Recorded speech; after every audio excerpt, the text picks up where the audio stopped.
আলম ভাইয়া দড়ি নিয়ে আইছ? হ্যাঁ। আহো গাছ কাটতে যাবো। গাছ না কাটলে আবার গরু না খেয়ে থাকবো। তাহলে নাও দুইজনে ঘাস কাইটা নিয়ে যাই। আচ্ছা, কোন খেতে কাটবা? এই যে এই খেতে। কেন যাই? নাও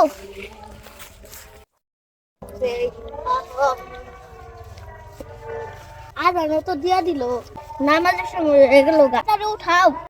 ওই ওই ওই। তাড়াতাড়ি উঠাও, তাড়াতাড়ি।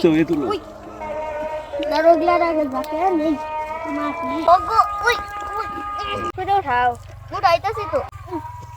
গৃহস্থ কিন্তু পিছনে দাঁড়ায় রয়েছে। বেতন দেবো না গো। ও তাড়াতাড়ি করো, বেলা গেল। আবার নামাজে যাওয়ার লাগবে শুক্রবার দিন। ওই তাড়াতাড়ি করো, নামাজের সময় হয়ে গেল গা। করবার নাকি তো, তাড়াতাড়ি করবার নাকি। কত তাড়াতাড়ি করবার কও। গো কাম করতে করতে ওরা নেই গেলাম গা। তাও কামের কথাই কও। আছি বয়ে দিছি, আমি তো করতেছি। আমার কাম তো তোমার চোখে করবো না। হ্যাঁ তুমি তো কাম একাই করো, কিছুই করি না।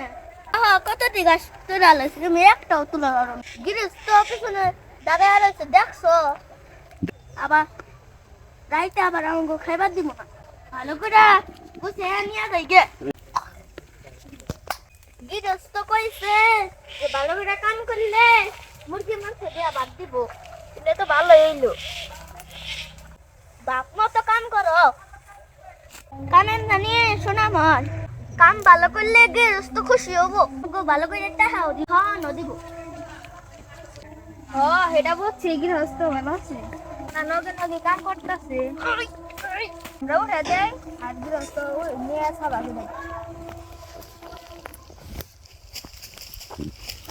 মেলা উঠাইছি নব যাইগে। ন যাই গে। আহো তো কাম শেষ। অনেক কাজ করছো।